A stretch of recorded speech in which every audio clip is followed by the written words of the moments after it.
श्री चैतन्य महाप्रभु उन्होंने भगवान शिव की प्रशंसा में, महिमा में एक स्तोत्र की रचना की जिसका नाम है शिवाष्टकम। उन्होंने 8 प्रार्थनाएं लिखी। जैसे उन्होंने शिक्षाष्टकम बोला है, वैसे ही एक शिवाष्टकम। ये 8 प्रार्थनाएं बहुत ही मीनिंगफुल यानी अर्थपूर्ण हैं। इनका अर्थ समझ के हमें पता लग गया कि भगवान शिव जो हैं उनके अंतर मन की स्थिति क्या है। वास्तव में भगवान शिव जो हैं वो किस प्रकार से एक अनन्य कृष्ण भक्त हैं। तो शिवाष्टकम के एक श्लोक में चैतन्य महाप्रभु कहते हैं, तेभ्यो हरेर भक्ति सुख प्रदाय शिवाय सर्व गुरुवे नमः। हे भगवान शिव, सर्व गुरुवे नमः, आप सभी के गुरु हैं, जैसा मैंने बताया पहले भी। तो हे भगवान शिव जो कि सबके गुरु हैं, आपको क्या है, आपको मेरा नमस्कार है, प्रणाम है, क्योंकि आप क्या हैं, हरेर भक्ति सुख प्रदाय। आप सबके गुरु बनकर सभी को क्या देते हैं, हरि भक्ति का सुख प्रदान करते हैं। तो जो असली शिव जी का जो फॉलोअर होगा, अपने आप को जो शिव भक्त बोलता है, उसका कृष्ण भक्त होना कंपलसरी है। क्योंकि शिव जी को यदि आपने प्रसन्न किया है तो मतलब वह आपको हरि भक्ति का सुख देंगे ही देंगे। तो ये शिव जी की पोजीशन है, वो हमको हरि भक्ति का सुख देंगे। हरि भक्ति का सुख देते हैं वो किसी व्यक्ति के जीवन में, प्रोवाइडेड हम उनके पास इसी मोटिव से जाएं। आगे चैतन्य महाप्रभु कहते हैं अगले श्लोक में, सदा समुत्कंठ गोविंद लीला गान प्रवीणाय नमोस्तु तुभ्यम। जो शिव जी हैं वो क्या कर रहे हैं, सदा समुत्कंठ गोविंद लीला गान प्रवीणा।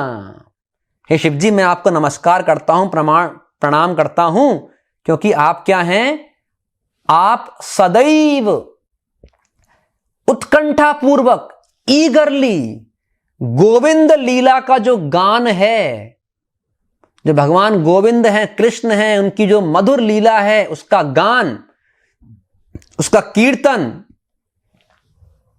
आप क्या कर रहे हैं, उसमें प्रवीण हैं। आप दक्ष हैं, एक्सपर्ट हैं।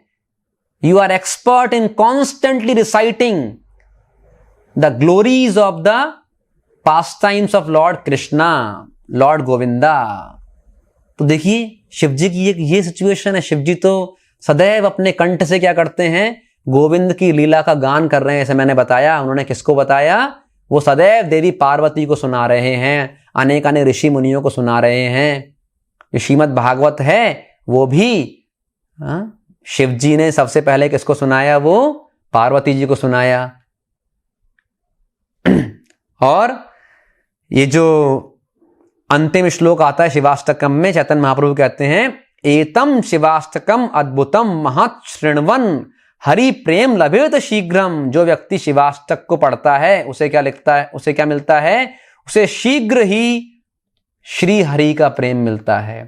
तो देखिए आप, मतलब शिव जी का ग्लोरिफिकेशन करने पर भी किसका प्रेम मिलेगा आपको, भगवान हरि का प्रेम मिलना चाहिए, क्योंकि वो परम वैष्णव हैं। शिव जी प्रामाणिक आध्यात्मिक गुरु हैं वो।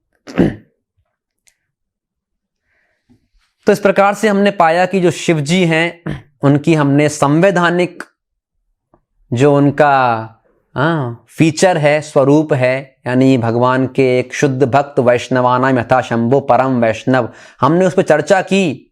और हमने समझा कि कैसे जो शिव जी हैं वो चाहते हैं कि हर जीव जो है उसे कृष्ण भक्ति प्राप्त हो। वो इतने दयालु हैं कि वो तो क्या करते हैं, वो तो शमशान में जाकर वो जीव जिन्हें क्या है, जिन्हें स्थूल शरीर, ग्रॉस बॉडी प्राप्त नहीं हो रही है, जो भूत प्रेत पिशाच की योनि में हैं, वो तो उनको भी किसी ना किसी प्रकार से चाहते हैं कि वो भी भक्ति में आ जाएं। तो ऐसे जीवों के वो बीच जाकर रहते हैं ताकि उन्हें भी क्या कर सकें, उनका भी उद्धार कर सकें। लेकिन तथाकथित धूर्त लोग हैं इस दुनिया में, वो लोग कहते हैं, तर्क देते हैं, आर्ग्यूमेंट देते हैं कि अरे भगवान शिव तो धूम्रपान करते हैं, गांजा पीते हैं, भांग पीते हैं, तो फिर यदि हम भी ऐसा करें तो गलत ही क्या है? आखिर भगवान ने भी तो ऐसा किया है। करेक्ट। आजकल आप देखिए बहुत सारे व्हीकल्स के पीछे उन्होंने एक भद्दा सा फोटोग्राफ भी लगा दिया है, पिक्चर, जिसमें भगवान शिव को क्या बना दिया है उन्होंने? बस एक गांजा पीने वाला। तो इसका बहुत अच्छा जवाब देते हैं श्रील प्रभुपाद श्रीमद् भागवतम के पृष्ठों में कि श्रीमद् भागवत के 10वें स्कंद में सुखदेव गोस्वामी जी बोलते हैं परीक्षित महाराज को कि तेजिय सामना दोषाय, जो पावरफुल भगवान या भगवान के जो भक्त हैं, जैसे भगवान कृष्ण, विष्णु, नारायण, या फिर जो शिवजी हैं या भगवान ब्रह्मा हैं, ऐसे जो पावरफुल शक्तिशाली व्यक्तित्व जो हैं, इनको किसी भी प्रकार का दोष प्रदूषित नहीं करता। और क्या उदाहरण आता है उसके लिए? जैसे सूर्य है, जो सूरज है वो एक गंदी से गंदी जगह से भी क्या करता है? शुद्ध पानी को सोख लेता है। यदि किसी जगह पर क्या है, कीचड़, मल मूत्र इत्यादि भरा हुआ है, तो जो सूरज है उसके प्रकाश से क्या होगा? वो उसको पूरी तरह सुखा देगा और एकदम शुद्ध पानी वहां से सोख लेगा, और वो जगह भी क्या हो जाएगी? वो जगह भी एकदम शुद्ध हो जाएगी। और ऐसा करने से जो सूरज है वो अपवित्र नहीं होता, प्रदूषित नहीं होता।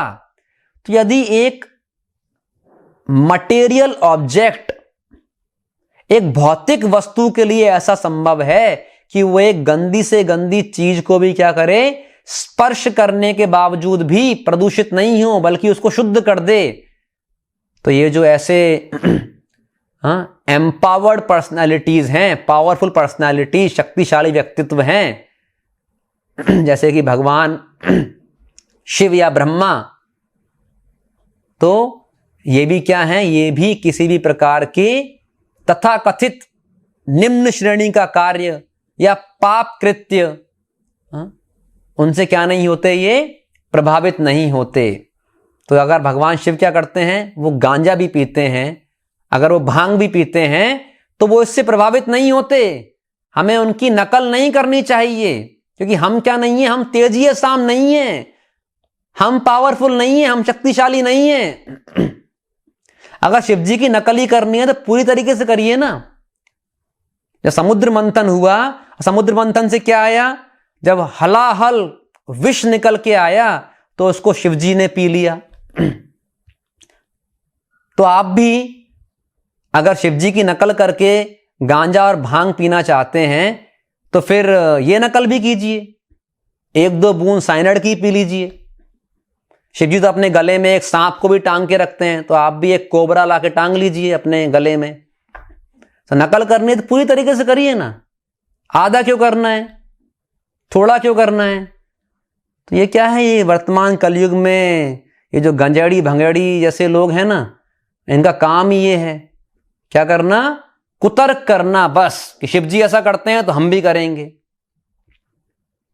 ऐसे ही लोग क्या करते हैं? ऐसे ही लोग भगवान कृष्ण के ऊपर आक्षेप लगाते हैं। अरे कृष्ण भगवान ने तो रासलीला की थी, गोपियों के साथ नृत्य किया था, तो अगर हम भी क्या करते हैं? अरे हम भी अगर ऐसा करते हैं, हाँ, यंग गर्ल्स के साथ में, युवतियों के साथ में हम भी डांस करते हैं, तो गलत क्या है इसमें? और लोगों ने तो आजकल धार्मिक त्योहारों को भी क्या कर दिया है? प्रदूषित कर दिया है। नवरात्र के समय लोग डांडिया या फिर गरबा खेलते हैं, फूहड़ गाने चलाकर, जिनका कोई मीनिंग नहीं है, जिनसे केवल और केवल वातावरण में कामुकता ही फैलती है। ऐसे गानों को चलाकर वो लोग क्या करेंगे? लड़के लड़कियां, स्त्री पुरुष एक साथ डांडिया या गरबा खेलेंगे। कहाँ बोला है भगवान ने भगवत गीता में, किसी भी शास्त्र में, कि तुम डांडिया खेलना, हाँ, या फिर तुम गरबा ऐसे आपस में मिलके गरबा खेलना, वो भी फुहड़ गाने चलाकर। नहीं, कृष्ण भगवान ने किया इसलिए हम भी करते हैं। तो जो कृष्ण ने किया है वो सब कुछ करो ना। कृष्ण भगवान ने तो अपने बाएं हाथ की छोटी उंगली पर गोवर्धन भी उठा लिया था। तुम भी उठा लो 5-10 किलो वजन। भगवान ने 7 दिन उठाया, तुम 7 मिनट या 7 घंटे उठा लो। भगवान कृष्ण तो कालिया नाग के फन पे नाचे थे। वो एक कोबरा ले आते हैं और तुम भी नाचो उसके फन पे। तुम तो कोबरा को देख के नाचने लग जाओगे। तो लोग क्या हैं? लोग जो हैं धूर्त है। उपदेशो ही मूर्खाणाम प्रकोपाय न शांतये। ये मूर्ख लोग जो हैं, इनको ज्यादा उपदेश भी देंगे तो क्या होंगे? ये उल्टा गुस्सा हो जाते हैं। कि उनको समझाएं हम कि भाई आपको नकल करनी है तो नकल आप पूरी तरीके से करिए। तो हमें जानना जरूरी है कि हमें कभी भी किसी भी एक्शन की क्या नहीं करनी है। भगवान कृष्ण, शिव जी, ब्रह्मा जी, इनके किसी भी एक्शन क्रियाकलाप की हमें नकल नहीं करनी है, अनुकरण नहीं करना है, अनुसरण करना है। जो उन्होंने बोला है वो करना है, ना कि जो उन्होंने किया है वो करना है। और क्या हमें अनुसरण करना है और क्या उन्होंने किया है उसकी हमें नकल करनी है, यह हमें बताएंगे कौन? गुरु, साधु और शास्त्र। इसलिए गुरु, साधु और शास्त्र के माध्यम से हमें समझना चाहिए कि ये सभी जो प्रभावशाली व्यक्तित्व हैं, जो भगवान की कैटेगरी में हैं, उन्हें हम क्या नहीं करें, गलत ना समझ बैठें।